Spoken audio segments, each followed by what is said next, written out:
मंत्री, पूर्व मंत्री के घर में घुस करके उनके पिता की निर्मम हत्या कर दी जाती है, दिन दहाड़े डकैती की जाती है, दिन दहाड़े चलते हुए इंसान को गोली मार दी जाती है कि पार्टी में घुस करके पार्टी को तोड़ने का काम करते हैं। ये भाजपा वालों की नीति है। कहीं ना कहीं हिंदुओं के आत्मसम्मान पे ठेस पहुंचाने का काम कर रहे हैं। इतना बड़ा बयान वो आकर के किशनगंज जिला में देते हैं और जिला प्रशासन मौन होकर के वो चीज देख रहा है कि किसके माई के लाल में दम है कि मुसलमानों से वोट का अधिकार छीन लेगा, मुसलमान से जो है वोटिंग का राइट छीन लिया जाएगा। कि किसके माई के लाल में दम है कि मुसलमानों से वोट का।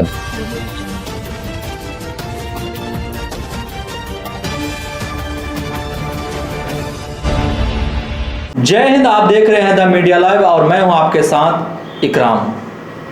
आज की शाम की अड्डा शो में हमारे साथ खास मेहमान हैं बिहार के अल्पसंख्यक के उपाध्यक्ष दानिश इकबाल जी हमारे साथ मौजूद हैं और किशनगंज के नेता भी माने जाते हैं। किशनगंज के हलचल को भी लेकर काफ़ी ज़्यादा ये चर्चित रहते हैं। किशनगंज में ग्रामीण क्षेत्र से जुड़े हुए हैं, एजुकेशनल सिस्टम से जुड़े हुए हैं, काफ़ी ज़्यादा चर्चित दानिश इकबाल जी हमारे साथ मौजूद है। दानिश इकबाल जी हमारे साथ जुड़ने के लिए आपका बहुत बहुत स्वागत। हमारे शाम का अड्डा शो में आपका बहुत स्वागत। बहुत बहुत धन्यवाद आपका कि आपके इस 5वें एपिसोड में मुझे मौका दिया आपने कि जनता से रूबरू हो सकूं, किशनगंज की आवाम से, बिहार की आवाम से, सीमांचल की आवाम से, अपनी जितनी भी इलाके की जो भी हमारी बातें हैं, जो भी मुद्दे हैं, जो भी मसले मसाइल हैं, वो आपके माध्यम से अपने आला अधिकारियों को और अब हमारे जो नेतागण हैं, जितने भी हमारे प्रतिनिधि हैं, सब तक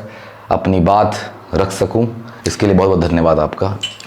आपसे हम पहला सवाल करेंगे कि आपका बायोग्राफी आप थोड़ा हमारे दर्शक को बता दीजिए और हमें भी बता दीजिए।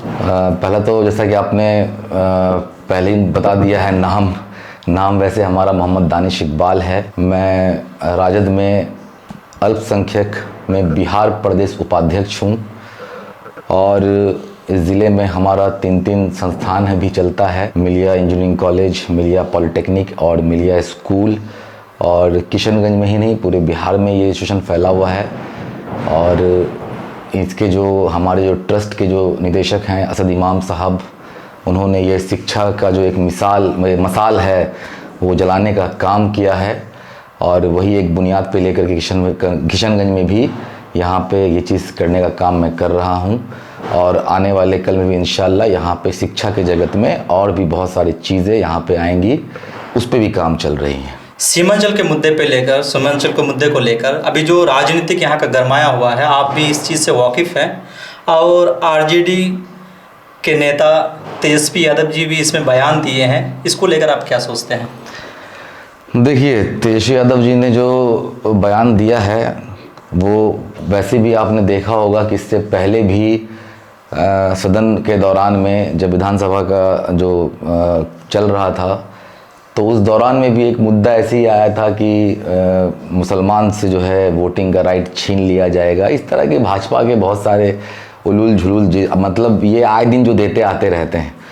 तो भरी सदन में हमारे नेताजी ने, आदरणीय तेजस्वी यादव जी ने उठ करके ये बोला था कि किसके माई के लाल में दम है कि मुसलमानों से वोट का अधिकार छीन लेगा। ठीक उसी तर्ज पे उन्होंने गिरिराज सिंह को करारा जवाब दिया है, मुंह तोड़ जवाब दिया है। और क्योंकि जाहिर सी बात है कि सामने वाला जो शख्स है, जो अभी भाजपा के जो है मंत्री हैं, केंद्रीय मंत्री गिरिराज सिंह, वो सिर्फ और सिर्फ तोड़ जोड़ की राजनीति कर रहे हैं और नफरत फैलाने का काम वो कर रहे हैं। और आपने भी देखा होगा कि हाल फिलहाल में एक जदयू का भी एक कोई मीटिंग हुआ था, तो जदयू और बीजेपी का कोई एक मीटिंग हुआ था जिसमें कि दूसरे रो पे वो गिरिराज सिंह जी बैठे हुए थे। तो उनकी क्या इज्जत है और उनकी क्या ये है कि किसके माई के लाल में दम है कि मुसलमानों से वोट का अधिकार छीन लेगा, वो सब लोग जानता है। लेकिन गिरिराज सिंह तो कहीं ना कहीं बोलते हैं कि मतलब हमको पार्टी में जगह मिले या नहीं, हमको बर्खास्त भी कर दे लेकिन हम हिंदू जगह के रहेंगे। मैं तो वही तो कह रहा हूँ। देखिए, मैंने अपने पहले भी बयान में मैंने ये बात बोला था कि गिरिराज सिंह जी जो हैं हिंदू जगाने जो निकले हैं, ये कहीं ना कहीं हिंदुओं के आत्मसम्मान पे ठेस पहुंचाने का काम कर रहे हैं। कौन से ऐसे हिंदू हैं जो सोए हुए हैं, पहले वो तो आप निकाल करके बताइए। मुझे तो कहीं नहीं लगता कोई भी हिंदू सोए हुए हैं। कोई हिंदू क्या, ना मुसलमान सोया हुआ है, ना कोई भी सिख सोया हुआ है, ना जैन सोया हुआ है, ना कोई भी समाज का, कोई भी वर्ग का, कोई भी जाति प्रांत का कोई इंसान सोया हुआ नहीं है। सब अपने अपने जगह पे जाग करके हिंदुस्तान को आगे बढ़ाने के हित में काम कर रहे हैं, दिन रात काम कर रहे हैं, मिल के काम कर रहे हैं। और ये जगाने की जो बात जो आ रही है, ये किस तर्ज पे बोल रहे हैं, ये बेहतर वही जानेंगे। जगाने का मतलब है कि यहाँ का मुसलमान सता रहे हैं हिंदू को, और कई बार बात भी आए हैं। और प्रदीप सिंह भी अपना बयान में कहा है कि यहाँ ये दुर्गा मंदिर का पंडाल लगाने नहीं दिया जा रहा है मुसलमान के।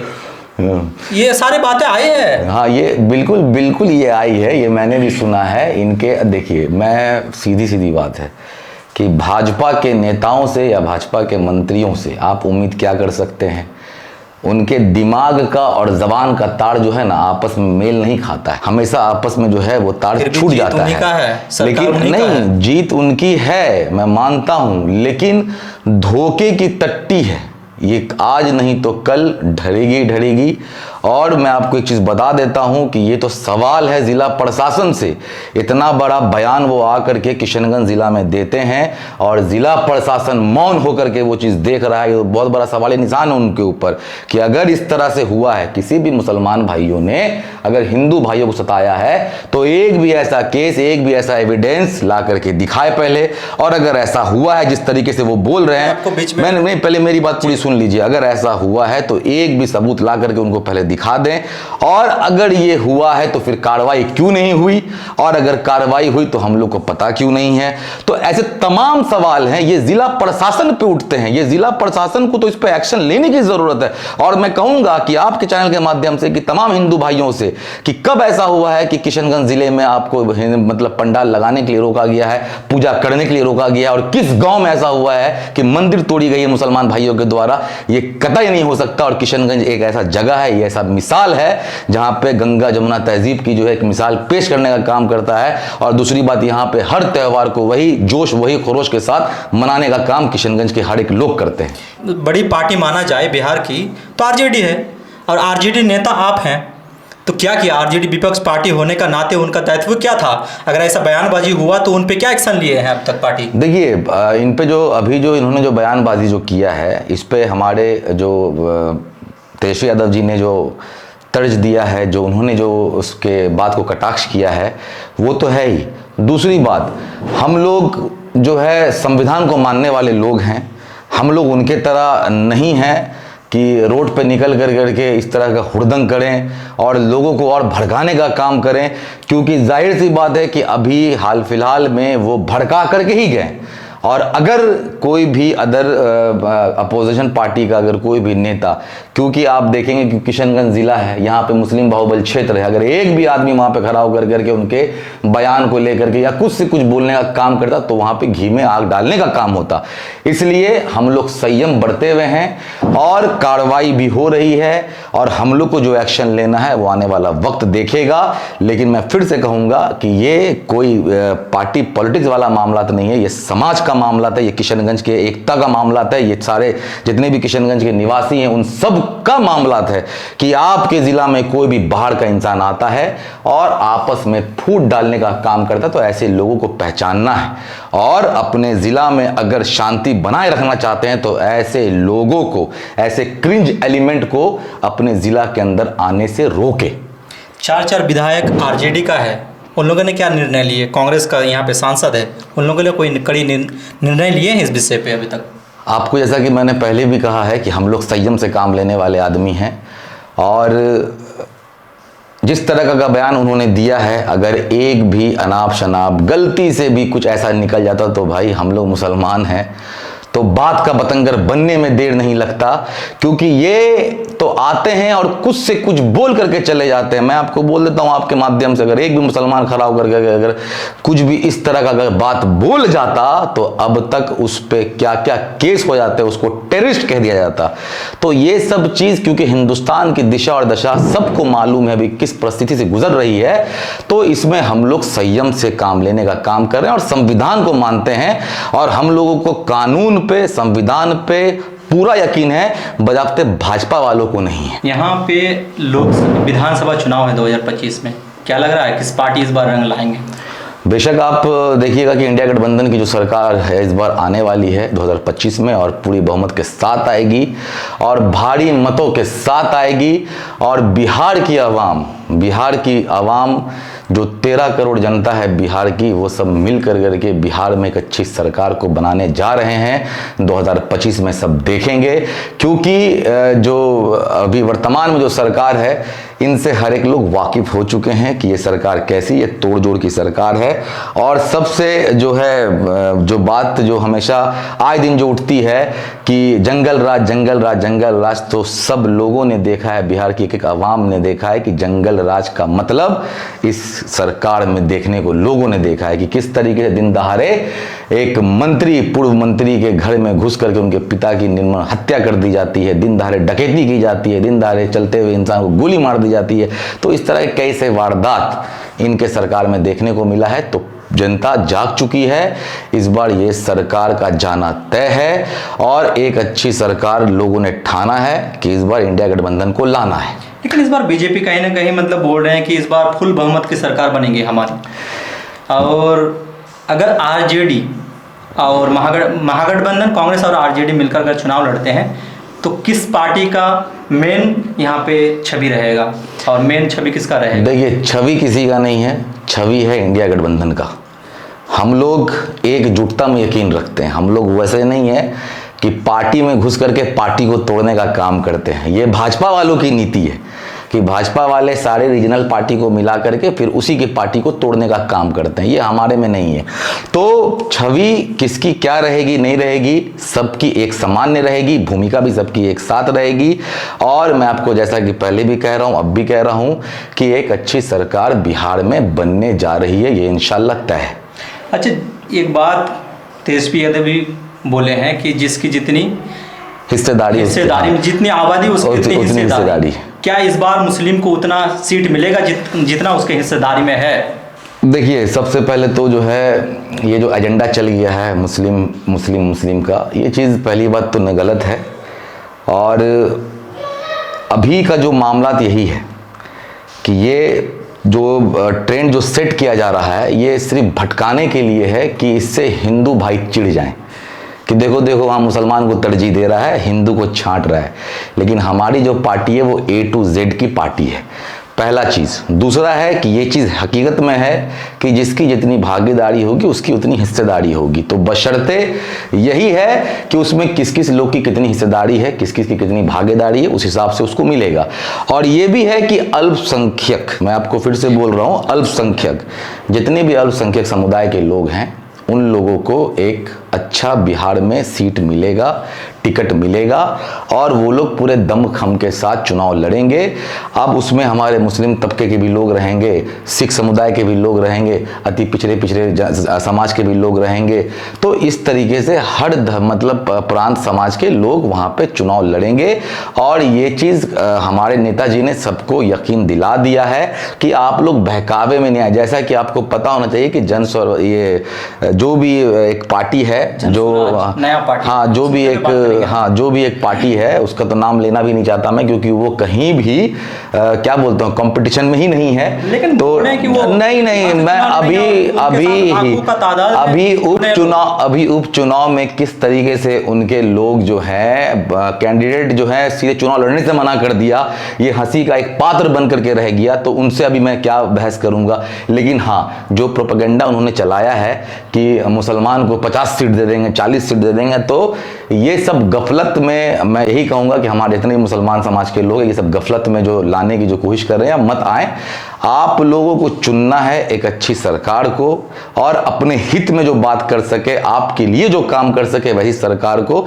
और ये जो है हमारे जो नेताजी ने जो है ये भी यकीन दिला दिया है कि इस बार सीट जिसको भी मिलेगी बराबरी से मिलेगी, किसी के साथ भी मतभेद नहीं होने वाला है। तो इस बार जो भी आपको जो चुनाव जो होगा ये समीकरण परिवर्तन आपको देखने को मिलेगा और जिसकी भी जो शिकायतें हैं, अगर जो भी मनमुटाव भी हैं, वो मनमुटाव भी इंशाल्लाह इस चुनाव में दूर हो जाएंगे। सिरसाबाद यहाँ जो बिरादरी है और उन लोग भी मतलब कहीं ना कहीं एजेंडा बना रहे हैं कि हमारी जितनी आबादी है हमें भी सीट मिलनी चाहिए, तो क्या लग रहा है आरजेडी उनको इस बार टिकट देंगे मतलब विधानसभा किसी क्षेत्र से? अब जाहिर सी बात है, अगर कोई भी सिरसा बिरादरी के लोग अगर आरजेडी में अगर होंगे तो जरूर उनको मिलेंगी, बिल्कुल मिलेंगे। अगर वो एजेंडा चला चुके हैं और बोल चुके हैं कि हमारी जितनी एजेंडा अच्छे और हमें टिकट मिलना चाहिए, तो अगर हमें कोई भी पार्टी हमें टिकट देती है तो उस पार्टी से चुनाव लड़ेंगे, कोई पार्टी उनका अभी निर्धारित नहीं है। देखिए, सबसे पहले तो पार्टी के लिए आपको वफादार होना पड़ेगा। आप यूं ही बैठ करके एजेंडा सेट कर दीजिएगा कि भाई मेरी आबादी है तो मुझे टिकट दो। आपने पार्टी के लिए पहले किया पहले वो तो देख लीजिए। आप अगर उस दल में हैं और आप सक्रिय होकर के काम कर रहे हैं, पार्टी के लिए मुस्तैदी से काम कर रहे हैं, तो बेशक आपको पार्टी टिकट देगी। लेकिन क्योंकि गठबंधन का मामला है, ये भी तय करना है कि कौन किसको कहां पे सीट मिलने जा रहा है। अब सिटिंग एमएलए का तो टिकट अभी तो जहां तक की है कि वो कटने से रहा, फिलहाल तो यही है कि अभी वो कटने से रहा। बात का क्या होने जा रहा है ये किसी को पता नहीं है। लेकिन पहले आप जो अब दावा जो कर रहे हैं तो किस बुनियाद पे कर रहे हैं वो भी देखना जरूरी है। आप पार्टी से जुड़े हुए हैं, पार्टी के लिए काम कर रहे हैं, तो बेशक आप आगे बढ़िए, आपके साथ जरूर सब लोग जुड़ेंगे और आपको अगर उस लायक अगर होंगे तो आपको मौका भी जरूर मिलने जा रहा है। सिरसाबादी कम्युनिटी बहुत सारा जुड़े हुए हैं पार्टी से और बताया भी गया है कि इनका जो सिरसाबादी एसोसिएशन का जो सेक्रेटरी है शहीदुर रहमान, उन्होंने बताया कि हमारे बहुत सारा नेता है जो जुड़े हुए हैं लेकिन बहुत सालों से उनको टिकट नहीं दिया जा रहा है। अब देखिए, मैं एक चीज़ बोलूँगा कि अभी टिकट की बात में लेकर के किस तरीके से आवाज़ उठाया जा रहा है जी। गिरिराज सिंह आते हैं जी और यहाँ पे बांग्लादेशी घुसपैठिया कह के चले जाते। इससे पहले भी ये चीज़ आकर के वो कहें कि मिनी पाकिस्तान है, यहाँ पे बांग्लादेशी लोग घुसा हुआ है, बगल में बांग्लादेश का बॉर्डर है, वहाँ से लोग भाग के चला आया है, तब सिरसा बिरादरी वाले कहाँ जाते हैं? अच्छा, इस कम्युनिटी को टारगेट किया जाता है? बिल्कुल, सिरसावादी को ही बिल्कुल टारगेट किया जाता है। इस कम्युनिटी को टारगेट मैंने अपने पहले बयान में भी दिया है कि मैं तमाम आपके माध्यम से जितने भी सिरसा बिरादरी भाई हैं मेरे, मैं उनको कहूंगा कि आप लोग को सामने आना था, आप लोग को सामने आकर के पुरजोर विरोध करना था कि कौन है यहाँ पे बांग्लादेशी, कौन है यहाँ पे बाहर का लोग। सिरसावादी के कई एक लीडर जो हैं उनका बयान आया है, उन्होंने बताया भी है, जैसे अररिया से रियाजुद्दीन, मैं आपको फिर से कह रहा हूँ, नहीं मैं आपको फिर से कह रहा हूँ कि देखिए, बयान और उस चीज को जमीन पे उतारना दोनों एक अलग अलग चीज है। आपको याद होगा कि जिस दिन गिरिराज सिंह यहाँ पर आए थे, मैंने एक न्यूज़ चैनल है, मैंने उसमें बैठ करके मैंने ऑन द स्पॉट मैंने बयान दिया था और मैंने साफ मतलब बोल करके, मैंने ऐसा भी कुछ नहीं था कि तोल मोल करके, ऐसा भी कुछ नहीं था। मैंने साफ करके मैंने बात की थी एक टूक होकर के। उस बयान के बाद बहुत लोगों ने बयान दिया। मेरा ये मानना है कि इस बिरादरी के लोग ज़मीन पे उतरते, आप लोग आगे बढ़ते, हम लोग सब साथ एकजुट होकर के, या तो आप एक मीटिंग कर लेते या तो आप आगे बढ़ते, हम लोग साथ में आप करके आते हैं। क्योंकि जाहिर सी बात है कि कहीं ना कहीं हम लोग कमज़ोर पड़ रहे होंगे या हो सकता है कि आपस में कोऑर्डिनेशन नहीं बन पा रहा होगा कि इस तरीके के लोग आते हैं और यहाँ पे इस तरीके का बयान देते हैं और आसानी से यहाँ से चले जाते हैं, बिना कोई उन पर कार्रवाई होती है, बिना कोई पूछ होता है। सबसे अगर यही तो मैं बोल रहा हूँ ना कि देखिए, हमारा दुर्भाग्य यही है कि इस समाज, जैसे हम यहाँ पे किशनगंज में रहते हैं, यहाँ पे बहुत सारे समाज के लोग भी रहते हैं, गांधी चौक में या कहीं पर भी गिरिराज सिंह जी ने जो बयान जो दिया है, ये ऐसा भी नहीं है कि किसी एक बंद कमरे में दिया है, एक मंच पे दिया है, एक रोड पे दिया है, हुजूम के साथ दिया है। तो मैं वही कहूँगा कि सारे हिंदू भाई वहाँ पे मौजूद थे, एक भी हिंदू भाई ने आवाज़ क्यों नहीं उठाई, एक भी हिंदू भाई ने उस चीज़ को लेकर के क्यों नहीं बोला कि कब ऐसा हुआ है किशनगंज में कि यहाँ पे पंडाल लगने नहीं दिया गया, या हम लोग को पूजा मनाने नहीं दिया गया, या कौन गाँव में मंदिर तोड़ा गया, या हमारे किशनगंज के जितने भी लोग हैं कौन यहाँ पे पाकिस्तानी हैं, बांग्लादेशी हैं या बाहर के लोग हैं, आप कैसे इस जिला को आप मिनी पाकिस्तान कर देते हैं। तो ये सारे सवाल जो हैं, मैं तो वही तो कहूँगा ना कि ये सारे सवाल के जवाब तो इन लोगों को देने चाहिए आकर के, और ज़मीन पर उतर करके देने चाहिए।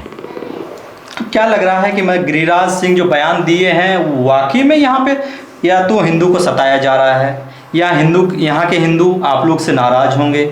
आखिर हिंदू यहाँ पे मतलब उनको बोलना चाहिए, अगर यहाँ पे मान रहे हैं कि हिंदू यहाँ पे दोस्तारी के साथ रहते हैं, एकजुट होकर रहते हैं, तो फिर यहाँ पे एक भी हिंदू अब तक क्यों नहीं खड़े हुए आप लोगों के साथ, मुसलमानों के साथ? मैं वही चीज़ तो है, वही समझ में नहीं आ रहा है कि आखिर क्या मतलब मसला मसाइल है और क्या मामला है। मैंने तो वही तो इससे पहले भी मैं आपको बता रहा हूँ कि मैंने अपने हर बयान में बोला, और ख़ास तौर पे मैंने हिंदू भाइयों को बोला कि आप लोगों को सामने आकर के ये चीज़ बोलना था, लेकिन अब क्या है नहीं है बेहतर वही लोग जानेगा।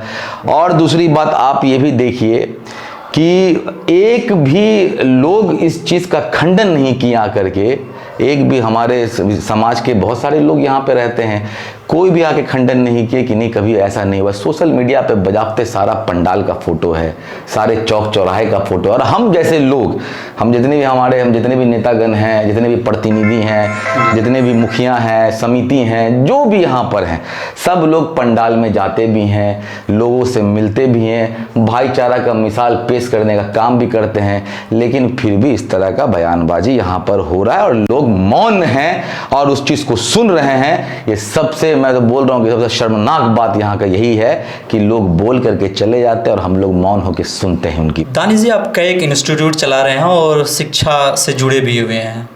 यहाँ पे स्टूडेंट का एक सवाल है कि काफ़ी सारे स्टूडेंट आप भी देख रहे होंगे और इस चीज़ से वाकिफ़ हैं कि दाखिला नहीं ले पा रहे हैं, कॉलेज में सीट की कमी है, उनका लिस्ट में नाम नहीं आ रहा है और बहुत सारे स्टूडेंट ऐसे पढ़ाई छोड़ रहे हैं।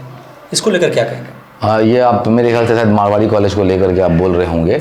बहुत सारे किशनगंज में मुश्किल से 3-4 कॉलेज है ग्रेजुएशन की।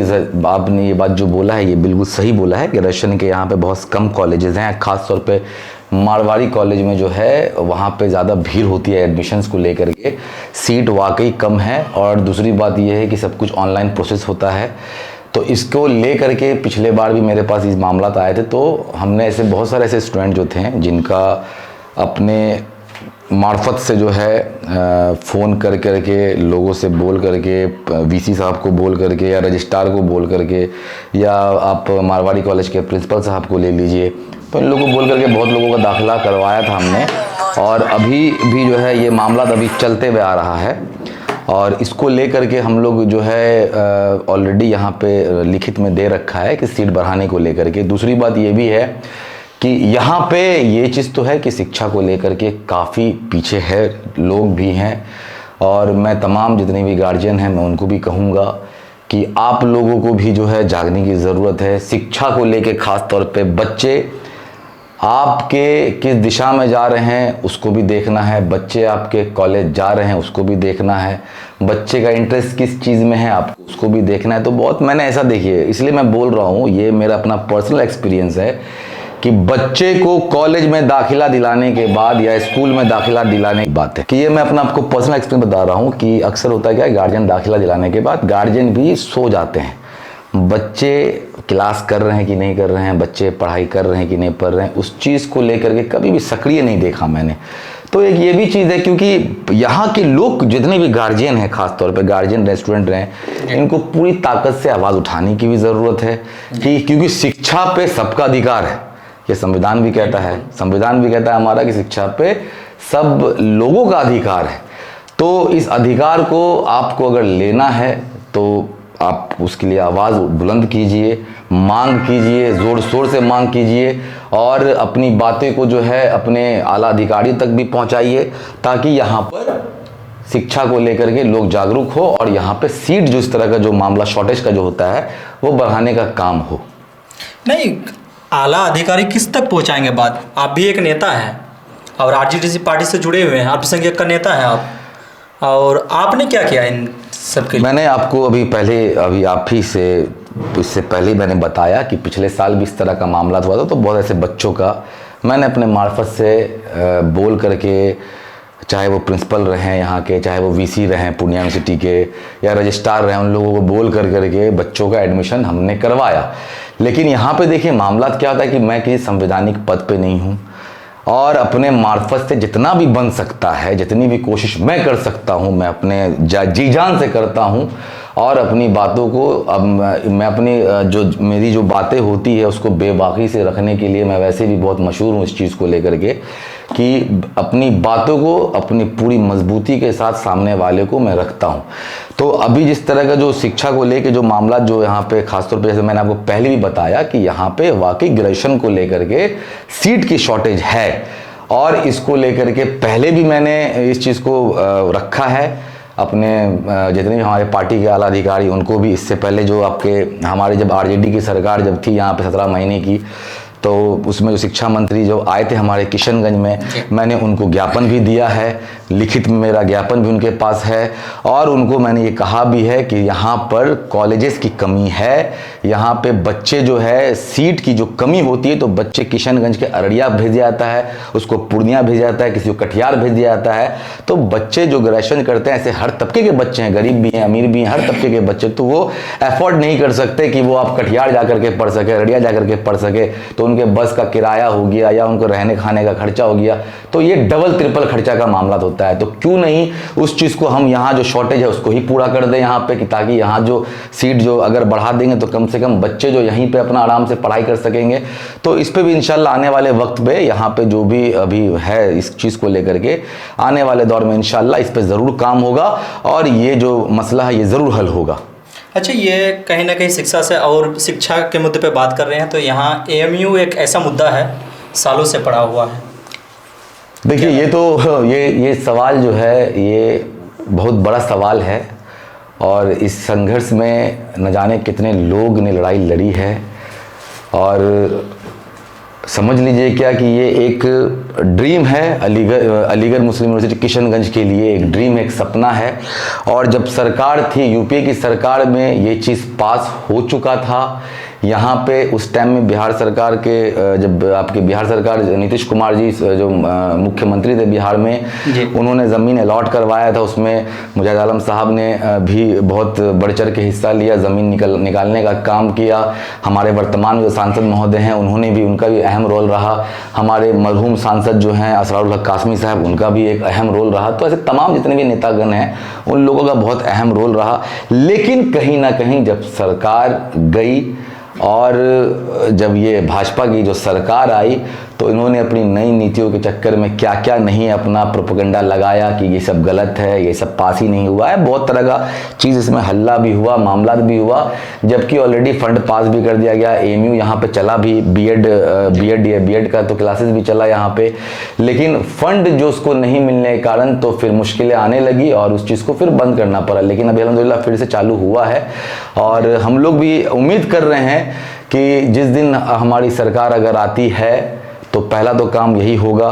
लेकिन अभी भी विपक्ष में रह करके जो जिस तरीके का अभी आपने देखा होगा जो विपक्ष की जो टीम है जिस तरीके मजबूती के साथ उभर करके सामने आई है, तो अपनी हर एक बात को पूरी मजबूती के साथ रखने का काम हो रही है। और सदन में वर्तमान के सांसद साहब जो हैं यहाँ पे जावेद साहब ने और पूर्णिया के सांसद पप्पू यादव जी ने भी जो इस चीज़ को बिल्कुल बढ़ चढ़ करके उठाया है कि अलीगढ़ मुस्लिम यूनिवर्सिटी किशनगंज में होना चाहिए। तो इसको लेकर के तमाम लोग अपने अपने तरह से प्रयास कर रहे हैं और ये लड़ाई तब तक लड़ी जाएगी जब तक यहाँ पे अलीगढ़ मुस्लिम यूनिवर्सिटी यहाँ पे स्थापना उसका नहीं हो जाता है।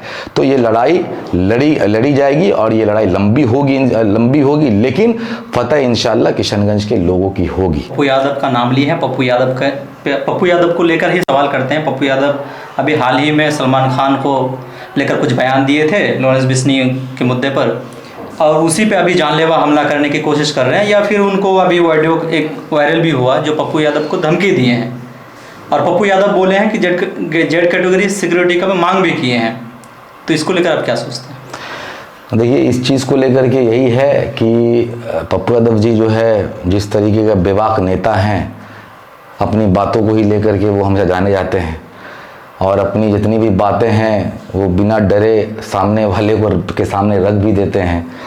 तो सलमान खान की बात यहाँ पर नहीं आ रही है, यहाँ पर बात है कि किस तरीके से एक व्यक्ति जेल में बैठ करके और एक तरह का पूरा ऑर्गेनाइजेशन को पूरे इंडिया में ही नहीं विदेश तक चला रहा है और जेल में बैठ करके क्राइम हो रहा है, किसी को भी मरवा दे रहा है और जेल में बैठ करके उस चीज़ की जिम्मेदारी भी ले रहा है सामने से। और ये ऑन कैमरा ये प्रूफ भी आ रहा है कि हाँ भाई इस गिरोह का हाथ है। लेकिन यहाँ की कानून को देख लीजिए कि क्या कानून व्यवस्था है, उस पर कोई कार्रवाई नहीं हो रही है। उस पर क्या कार्रवाई हो रही है या क्या हो रहा है, ये चीज़ अभी तक तो किसी के सामने नहीं आया है। हमें अफसोस है कि हम, सही बात है कि एक चीज़ कहावत भी है ना कि हम उस देश में हैं जहाँ पे लॉरेंस बिश्नोई जैसे लोग जो हैं उनको एक आइडियल मान लिया गया है। तो इससे बड़ा शर्मनाक और क्या हो सकता है। दूसरी बात आप देखिएगा कि एक तरफ अतीक अहमद जी, एक तरफ शहाबुद्दीन साहब। अतीक अहमद का जो है आप देखिएगा कि किस तरीके से एक पुलिस सिक्योरिटी के बीच में घुस कर करके उनको गोली मार दी जाती है जी। तो वो जस्टिफाई है। वर्तमान अगर देखा जाए तो वो भी सांसद रह चुके हैं, हाँ वो भी सांसद रह चुके हैं और उन पे क्रिमिनल केसेस हैं, वो अपनी जगह पे हैं, वो क्रिमिनल हैं, वो अपनी जगह पर है। लेकिन जब वो कानून के पास आ गए हैं तो फिर उसका न्याय तो कानून करेगा ना, उसका न्याय तो जज करेगा, कोर्ट करेगा। लेकिन यहाँ पे तो दिन दहाड़े मिल करके लोग कर दे रहे हैं और गोली मारने के बाद मतलब अजीब टाइप का नारा भी लगाते हैं। आप ये कहना चाहेंगे तो कि एक साजिश के तौर ये मुसलमान के, देखिए मुसलमान के बड़े नेता को मतलब ये कहीं ना, बिल्कुल ये कहीं ना कहीं अगर इसको देखा जाए तो जिस तरीके का ये चल रहा है सिनेरियो, उससे तो यही समझ में आ रहा है कि कानून सिर्फ एक के लिए है, दूसरे के लिए कानून दिख नहीं रहा है अभी तक। क्योंकि मैं आपको पहले भी यही कह रहा हूं कि जेल में बैठ करके एक आदमी किसी को भी मरवा देता है और बजावते बिल्कुल आकर के ऑन कैमरा पे बोलता भी है कि इसकी जिम्मेदारी मैं लेता हूं, और ये बोलने के बावजूद भी उस पर क्या एक्शन हो रहा है या क्या हो रहा है ये अभी तक किसी के सामने नहीं आया है। बाबा सिद्दीकी जो हैं, जिनका अभी हाल फिलहाल में जो मृत्यु हुआ, इसकी जिम्मेदारी उनके ग्रुप के लोगों ने ली ना, लॉरेंस बिश्नोई के ग्रुप के लोगों ने ली, खुद उन्होंने ली। और बीच मतलब समझिए कि उनके घर के सामने, उनके ऑफिस के बाहर निकलते उनको गोली मार दिया गया।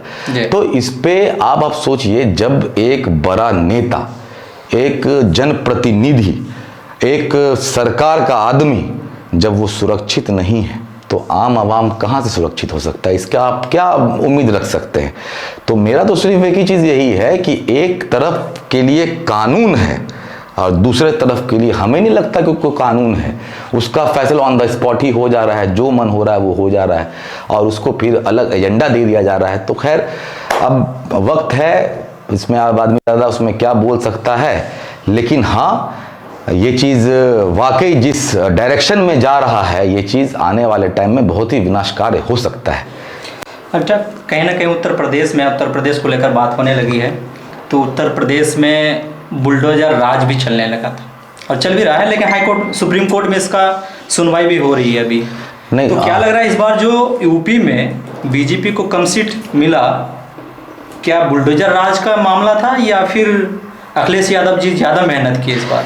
देखिए, बुलडोज़र पे तो सुप्रीम कोर्ट ने स्टे लगा भी दिया है और जिस तरीके से क्या बोलते हैं, जो वहाँ के जो मुख्यमंत्री हैं यूपी के, योगी आदित्यनाथ, तो योगी लोगों को जो है ना, इस सब तरह का चीज़ शोभा नहीं देता है।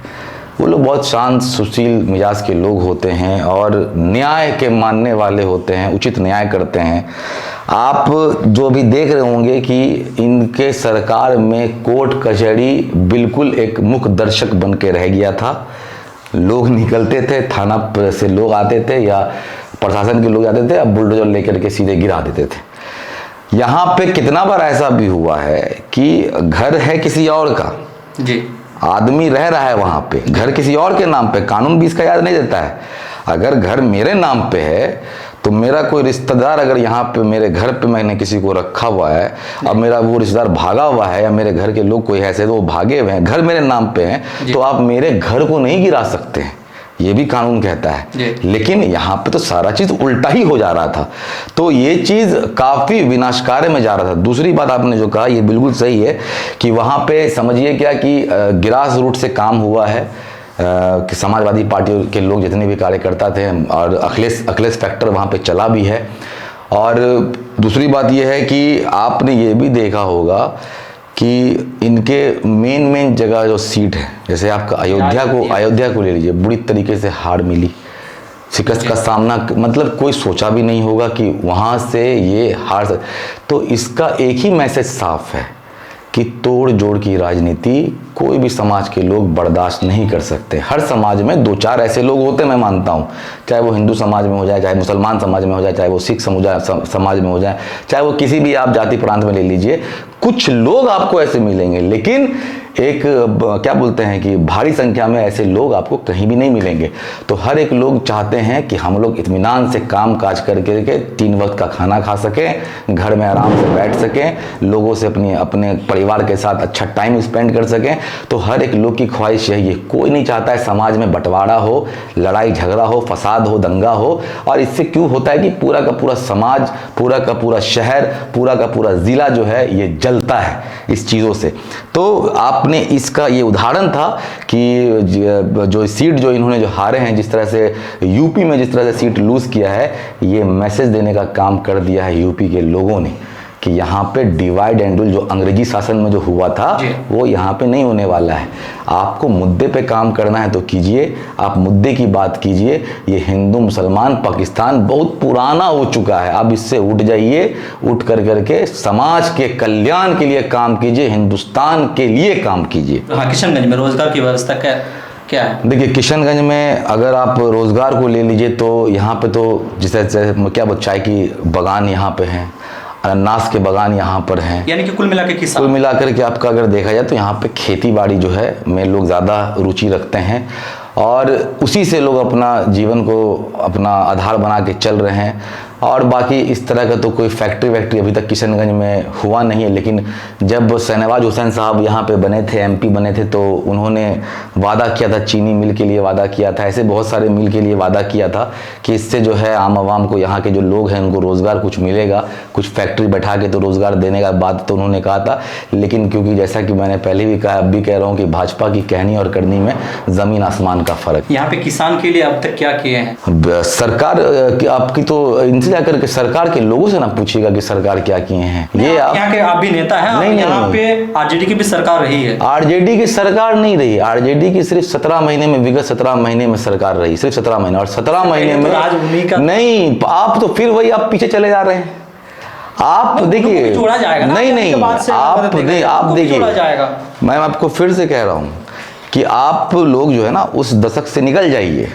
पहले क्या हुआ, कब क्या हुआ? जब पहले किसी ने गलती की थी तभी तो उसका भुगतान उसको मिला, तब जा करके ना आपको बनाया गया। जो आपकी जो सरकार जो यहाँ पर है क्यों हुई? आज हिंदुस्तान में अगर कांग्रेस की सरकार अगर गिरी तो कांग्रेस ने कुछ ना कुछ गलती की होगी, हम लोग को ये मानना है। कहीं ना कहीं हम में कुछ खामियां थी, तभी तो भाजपाओं को मौका मिला, एनडीए सरकार यहाँ पर आई। तो सवाल अब जो भी बनेगा, मतलब क्या कि आप तो सीधे विपक्ष वाले से पूछिएगा, ये कहाँ का इंसाफ हुआ कि आपने क्या किया? 17 महीनों में हमारे नेताजी ने जो वादा किया था, 10 लाख रोजगार देने का जो वादा किया था, विगत 17 महीने में उन्होंने 2.5 से 3 लाख रोजगार देने का काम किया, सरकारी रोजगार देने का काम किया। ये पूरे इतिहास में देखा गया है। और एक दिन, एक समय, एक सारे जिले में एक साथ लोगों ने बैठ कर करके सीधे प्रमाण पत्र दे दिया, आपको सीधे ज्वाइनिंग लेटर दे दिया कि जा करके आप इस दिन से जाके आप ज्वाइन कर सकते। तो ये हमारे नेताजी ने जो वादा किया, जिस मुद्दे पे उनको बोल करके वो चुने गए थे, उस मुद्दे पे उन्होंने काम किया। और आने वाले कल में भी अगर हमारी सरकार अगर आती है तो जो मैनिफेस्टो में है, जो मुद्दा, जैसे अभी बिजली के बिल को लेकर के हमारी जो इंडिया गठबंधन के जो है उन्होंने साफ साफ कह दिया है कि हम उसमें रियायती बरतेंगे, उसमें कुछ जो होगा उसको हम मुफ्त करेंगे। तो मैं आपको फिर से कह रहा हूं कि जितनी बातें वो बोलेंगे, हम लोग मुद्दे पे ही काम करेंगे, मुद्दे से भटकने का काम हम लोग नहीं करेंगे। तो ये थे हमारे साथ दानिश इकबाल, किशनगंज के नेता। और वक्त अब इजाज़त नहीं देता है, इन्हें भी कहीं जाना है। और बहुत बहुत धन्यवाद।